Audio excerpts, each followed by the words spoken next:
Hello everybody, welcome back to my channel. My name is Karen. I'm not really sure if I'm actually looking at the camera right now because my phone is black and the camera is black. But anyways, I make booktube and study videos, and today I am reviewing and talking about Room by Emma Donoghue. So I have my laptop of notes right here because I really don't want to miss out on anything when I'm discussing this book. And yeah, so I'm just gonna go ahead and say that I give this book a 5 out of 5 stars. I really do recommend it, and stay tuned to learn more about this book and to learn more about why I really liked it. So I'm going to talk about the summary first, and I don't really want to go into too much detail about the book and the plot itself because I truly believe the less you know about the book, the more you'll get out of the story and the more you'll learn and the more you'll actually enjoy the book. But basically, we have 5-year-old Jack and his ma, and Jack knows his and this world as this room he grew up in the last 5 years. Basically, all I can really tell you is just the mother was kidnapped from a young age and was held captive, and not really captive, but she was kidnapped and she was hidden away from the world, and she had a son named Jack, and just Jack knows his world as room. And just imagine my bedroom. That is just what Jack grew up in. If that doesn't interest you at all, it's probably because I'm not really good with summaries, but just stay tuned to learn more about the book. You'll learn more as I read on. So first I want to talk about the writing. This book is, I'm just going to put the book down, guys. Alright, so this book is narrated by 5-year-old Jack himself, and I just think that's really, really interesting.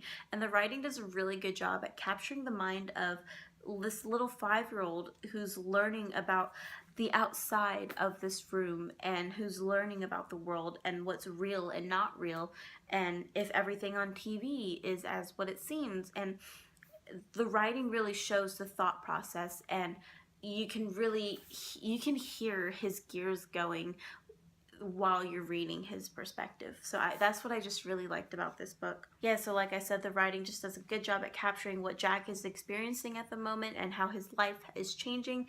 The first half of the book talks about his life in the room, and the second half talks about life outside of the room. I don't know if that was a spoiler, but I mean, that was pretty expected of the book. But the writing just does a really good job at being consistent with Jack, and you can really see the growth that Jack goes through, which I really do enjoy. And the way Jack is in the beginning of the book is really different from how he is at the end of the book. So if there was a sequel to this book, I would really like to see Jack when he starts off school and when he just goes on with his life, and to see what life is like for him afterwards. Alright, so now I'm going to talk a little bit about characters and perspectives. So since the first half of the book really only takes place in this room, there aren't that many characters. There's just Jack and Ma.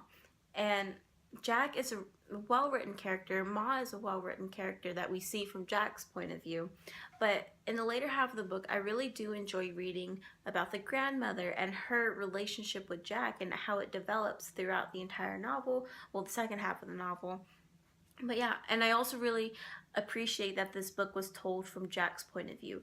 I think it would have been interesting to see the mother's point of view every once in a while. Maybe like one of those books with like dual perspectives, but being consistent with Jack's point of view really helped out with the feeling and the tone and just the overall mood with this book. So all in all, like after reading this book, it really does feel like a thriller. It feels like a mystery, but you can't categorize the book as a crime novel or as a mystery book because it really isn't.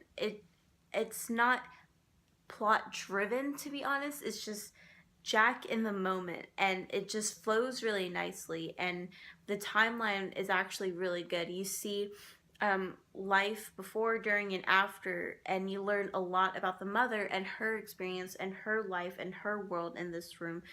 So yeah, this book just does a really, really good job with the timeline and the perspective and the writing, and I can't wait to watch the movie. I'm so excited. I mean, I heard that there's some big differences with the movie and the book, but I don't know. I personally enjoy movies as they are because I don't really watch them critically, and I don't really read books critically too much as well. I mean, since I make videos on books, I mean, I feel like I have to read books critically, but I don't read them to really criticize every single thing, what I like and don't like, because I really do think about like what goes into the book when the author is writing it. And so I really do just appreciate the creativity that is shown through the writing and the film making of the book and the movie. Yeah, so that was a really short video on a book that I recently read. I just really felt motivated to make a video because I haven't made one in so long. I just finished filming my book haul. I actually filmed it on the same day. It's just I put my hair up and then I changed my shirts. But yeah, so that is it for this video. I hope you all enjoyed, and I hope you all go ahead and read this book. It's one of those books that I really do suggest to everybody because it's different from everything else that you read. Like on my shelf, I have a lot of YA fiction and fantasy, and then I have a lot of nonfiction. But this is something very different from all my other books that I have ever read, and so far, this is the most exciting book I've read this year. So I hope you all enjoyed. If you did, please give it a thumbs up and please subscribe. That'll make me very happy. I will see you all in my next video. See you soon.